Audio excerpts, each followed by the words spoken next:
Halo pemirsa, apa kabar hari ini? Semoga Anda selalu sehat di masa pandemi ini dan selalu bersemangat untuk menjalani aktivitas. Bagi pemirsa yang harus tetap bekerja di luar rumah, jangan lupa untuk selalu menggunakan masker. Hari ini program Berita News Point hadir menjumpai Anda bersama saya, Belinda Amanda.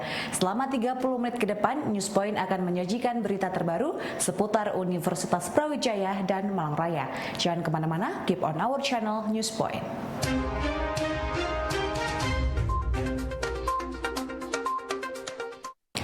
Disampaikan oleh Menteri Lingkungan Hidup dan Kehutanan bahwa hingga 27 Juli 2021, limbah medis penanganan COVID mencapai 18.460 ton berupa infus bekas, botol vaksin, hazmat, APD, masker, jarum suntik, dan lainnya. Limbah medis ini termasuk kategori berbahaya sehingga perlu mendapat penanganan segera, terutama di daerah atau rumah sakit yang belum memiliki fasilitas pengolahan limbah sendiri. Saat ini menurut Siti Nurbaya, fasilitas pengolahan limbah masih tersebar di Jawa sehingga perlu ada langkah tersendiri agar pengolahan limbah bisa merata. Apa yang diidentifikasi dari rapat ini adalah bahwa menurut data yang masuk kepada pemerintah pusat dan direcord oleh Kementerian LHK bahwa limbah medis sampai dengan tanggal 27 Juli itu berjumlah 18.460 ton. Jadi limbah medis itu berasal dari Fasiankes, fasilitas pelayanan kesehatan, rumah sakit darurat, wisma tempat isolasi, karantina mandiri, uji deteksi maupun vaksinasi. Apa aja yang disebut dengan limbah medis itu seperti infus bekas, masker, vial vaksin, itu botolnya vaksin yang kecil itu, jarum suntik, kemudian face shield, perban, hazmat, APD, pakaian medis, sarung tangan, alat PCR antigen, dan alkohol, pembersih swab. Itulah yang disebut dengan limbah medis beracun berbahaya. Arahan yang kuat Bapak Presiden bahwa terhadap penanganan limbah medis ini kita harus intensifkan dan harus lebih sistematis, betul-betul dilihat dari titik paling jauh di lapangannya. Jadi diperhatikan bagaimana sistem itu bekerja dari rumah sampai ke pusat-pusat pelayanan juga atau paralel sampai kepada tempat penanganannya. Data ini sebetulnya menunjukkan, data yang tadi disampaikan itu berasal dari daerah, dari provinsi, tetapi itu kelihatan sekali bahwa datanya masih belum lengkap dan kementerian terus berusaha untuk melengkapinya. Jadi kalau perkiraannya asosiasi rumah sakit itu limbah medisnya itu besar sekali, bisa mencapai 383 kilogram per hari, 383 ton per hari. Memang fasilitas untuk kapasitas pengelola limbah B3 medis itu cukup, angkanya 493 ton per hari, tetapi persoalannya bahwa ini terkonsentrasi di Pulau Jawa. Jadi arahan Bapak Presiden tadi supaya semua instrumen untuk pengelolaan limbah medis, untuk menghancurkan limbah medis itu yang infeksius harus kita selesaikan. Pemirsa, untuk mengatasi masalah fasilitas pengolahan limbah medis yang terfokus di Pulau Jawa, Badan Riset dan Inovasi Nasional mengembangkan mesin pengolah limbah dalam skala kecil dan mobile sehingga mudah untuk dirancang, bangun, dan dioperasikan. Kepala BRIN Laksana Trihandoko menyebutkan nantinya alat ini cocok digunakan di daerah dengan penduduk yang sedikit dengan skala limbah yang tidak banyak. Di seluruh Indonesia baru ada 20 pelaku usaha pengolahan limbah gitu, dan yang terpenting adalah seperti disampaikan Ibu Menteri LHK, hampir semuanya itu masih terpusat di Pulau Jawa. Jadi distribusinya belum merata. Untuk itulah kami di BRIN tadi juga menyampaikan dari BRIN bahwa ada beberapa teknologi yang sudah proven yang dikembangkan oleh teman-teman kita ya untuk membantu peningkatan ya, jumlah kapasitas pengolahan limbah ini secara signifikan. Ya, baik itu khususnya adalah teknologi yang bisa dipakai untuk pengolahan limbah di skala yang lebih kecil dan sifatnya mobile, ya, sehingga itu bisa menjangkau daerah-daerah yang memang relatif penduduknya sedikit dan skala limbahnya juga tidak banyak, sehingga kalau kita harus membangun insenerator besar, itu tentu akan jauh lebih mahal dan juga menimbulkan masalah terkait dengan pengumpulan ya, karena pengumpulan dari limbah ke insenerator yang terpusat itu juga menimbulkan biaya tersendiri. Yang kedua juga kami menyampaikan beberapa teknologi untuk daur ulang ya, daur ulang limbah medis yang berpotensi untuk memunculkan nilai tambah, memunculkan ekonomi baru yang tentu itu akan dapat meningkatkan kepatuhan ya, kepatuhan para katakanlah vaskes kesehatan yang menghasilkan limbah, karena ada insentif finansial ya dari sisi bisnis akibat daur ulang tersebut, dan tentu itu akan berpotensi juga mengurangi biaya pengelolaan limbah secara keseluruhan. Ya. Tadi kami menyampaikan contoh itu adalah alat penghancur jarum suntik yang bisa menghasilkan residu berupa stainless steel murni dan juga daur ulang untuk APD dan masker yang bahannya adalah polipropilen, sehingga kita bisa peroleh propilen murni ya, PP ya, jenis plastik propilen murni yang nilai ekonominya juga cukup tinggi.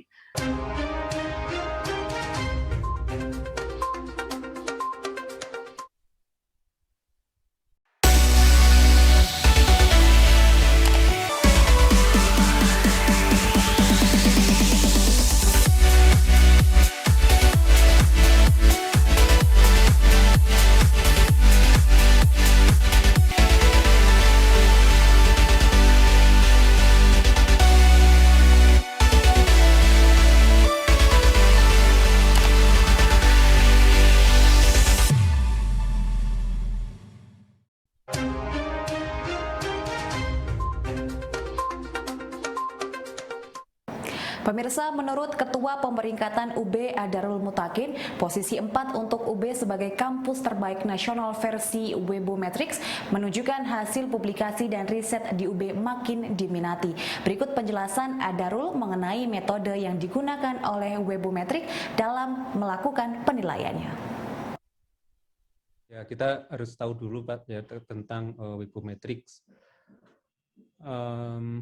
Sebenarnya bisa dilihat nanti kalau ingin tahu detail tentang di websitenya webometrics.info, nanti tolong dilihat di metodologi. Ya, di bagian metodologi itu nanti akan ada penjelasan tentang metodologi yang digunakan di periode Juli ini.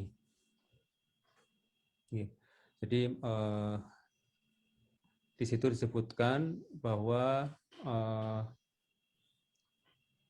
ranking web ini merupakan bukan ranking website universitas ya, katanya nyebutnya seperti itu. Yeah.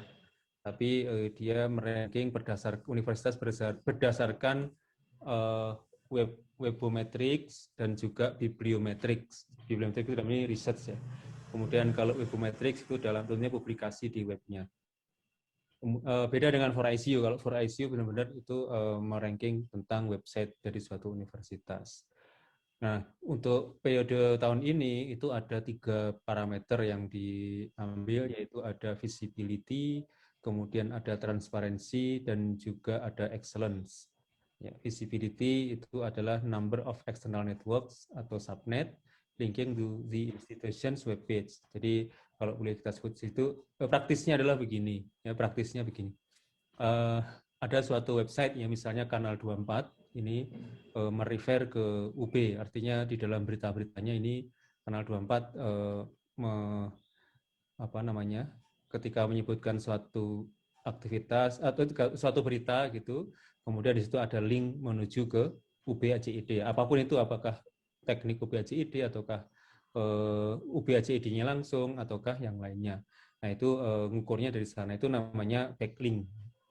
Nah, sebenarnya yang diukur awalnya waktu itu adalah dari institusi yang sama-sama akademik atau research. Jadi misalnya dari kampus Stanford University misalnya ya, mereka menulis satu artikel atau berita yang dipajang di websitenya, kemudian di situ melakukan backlink ke mana, ke salah satu sumber yang ada di UB ACID. Kedua adalah transparansi atau openness, ini mengukur jumlah citasi yang diambil dari top 210 profil di Google Scholar.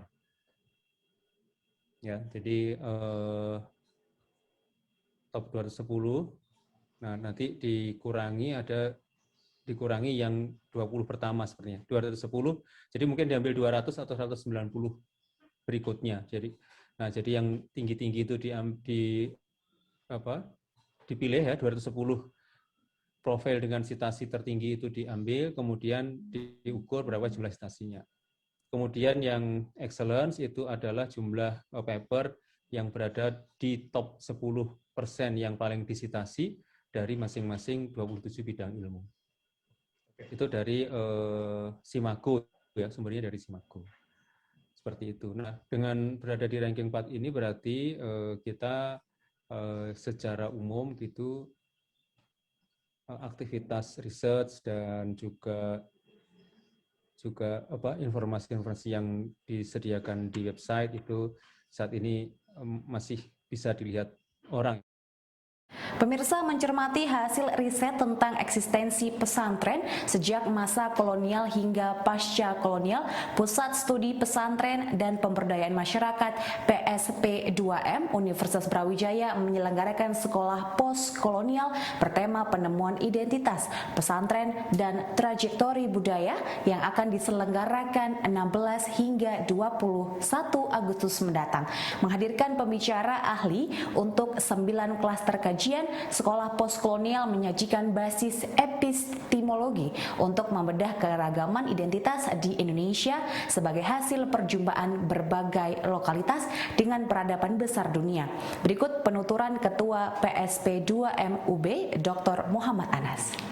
Ya, secara umum dari aspek materi sebetulnya kita siapkan untuk yang pertemuan 1 sampai pertemuan 4 itu, kurang lebih itu membicarakan tentang teori-teori besar dulu, teori-teori dasarnya tentang postkolonial dari Edward Said, lalu kemudian dari Gayatri Spivak, dan tokoh-tokoh postkolonial yang lain. Nanti akan kita iriskan dengan tradisi pemikiran di Islam, yaitu Hasan Hanafi. Jadi di sana sudah ada perjumpaan berarti antara Islam, Eropa dengan Asia, gitu. Lalu kemudian kita daratkan, kita benturkan dalam konteks Indonesia di pertemuan di 2-3 terakhir. Di situ akan berbicara bagaimana perjumpaan antara kolonialisme, Islam, terutama pesantren, dan juga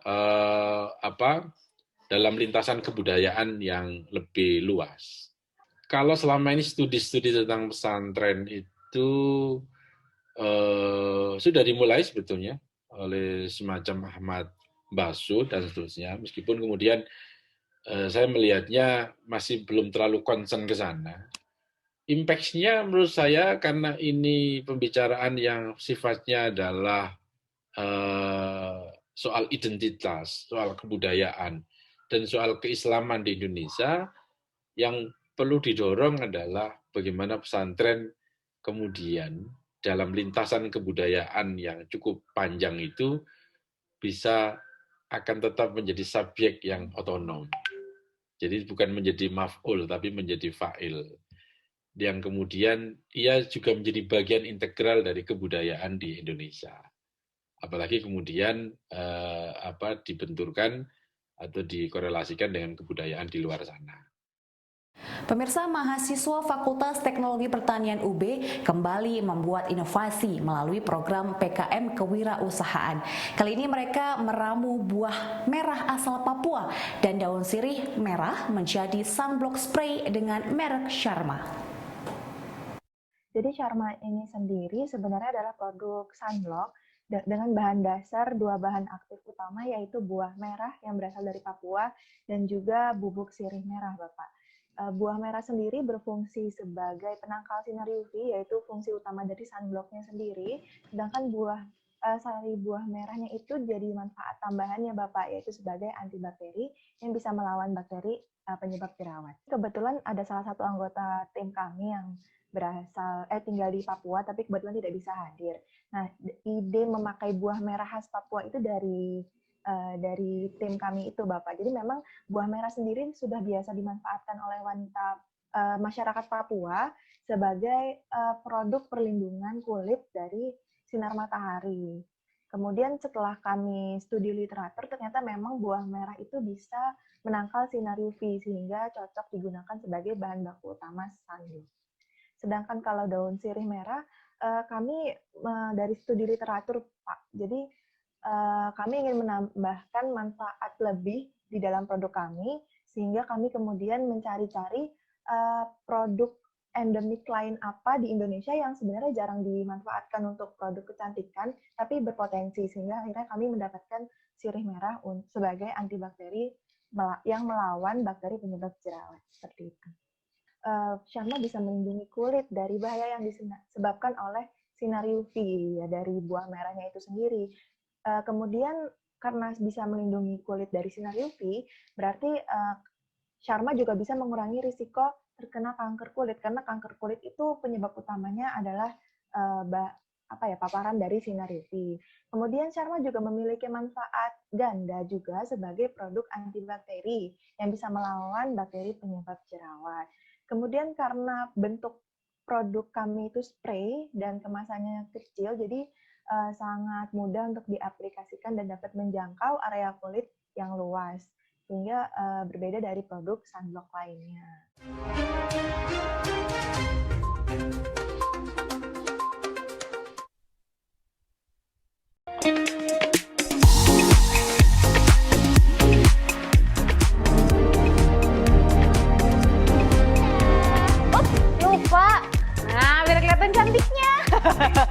Berjumpa bersama Jaya dan Malang Raya. Jangan kemana-mana, keep on our channel News Point.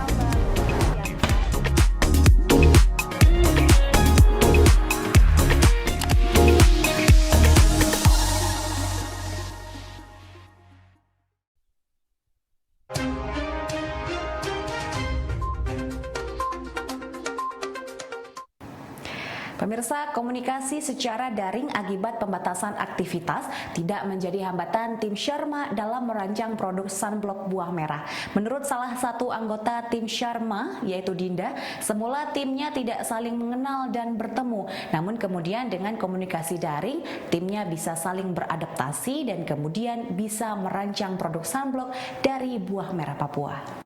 Lumayan sulit ya, karena sejujurnya kami adalah tim plottingan, Bapak. Jadi di FTP sendiri ada namanya organisasi ARSC yang menghimpun tim PKM. Nah, kami sebenarnya tidak mengenal satu sama lain awalnya. Jadi kami sama-sama daftar, tapi individu kemudian di-plotting oleh tim ARSC dari organisasi ARSC-nya. Kemudian kami berkoordinasi dan ternyata idenya cukup bagus ya, dan akhirnya kami bisa maju sampai tahap pendanaan PKM ini cukup luar biasa, karena sebenarnya aslinya kami tidak saling mengenal, tapi kemudian dipertemukan dan bisa membuat produk Sharma. Suka dukanya mungkin dari kegiatan koordinasi, kami harus online, kemudian sekarang juga terhalang PPKM, laboratorium tutup, kami belum bisa produksi dan menjual produk, seperti itu. Tapi alhamdulillahnya kami bisa mengganti kegiatan yang seperti produksi itu dengan kegiatan lain, dan juga dengan bimbingan dari Bu Endra kami bisa terus berjalan seperti itu. Pemirsa, kebutuhan akan sumber daya manusia di Indonesia yang memiliki skill tinggi dalam bidang cloud digital cukup tinggi. Hal ini membuat FEB UB dan AWS dengan inisiasi UB Medcom membuat pelatihan untuk menghasilkan tenaga terampil di bidang cloud digital. Business Development Lead AWS Global Training Delivery, Fahrudin Soekarno menjelaskan bahwa kerjasama dengan UB ini nantinya diharapkan dapat merespon kebutuhan pasar akan SDM di bidang cloud digital. Kami mengutip dari Harvard Business Review di 2020 terkait digital transformation is about talent, not technology, yang menyatakan juga bahwa kemampuan untuk beradaptasi terhadap berbagai digitalisasi kedepannya sangat tergantung dengan pengembangan keahlian cloud untuk generasi mendatang, dan juga bagaimana kita dapat menutup celah antara talent supply dan demand. Kami dari AWS Training and Certification memahami bahwa saat ini permintaan atas tenaga ahli yang terampil dan menguasai teknologi cloud sangat tinggi.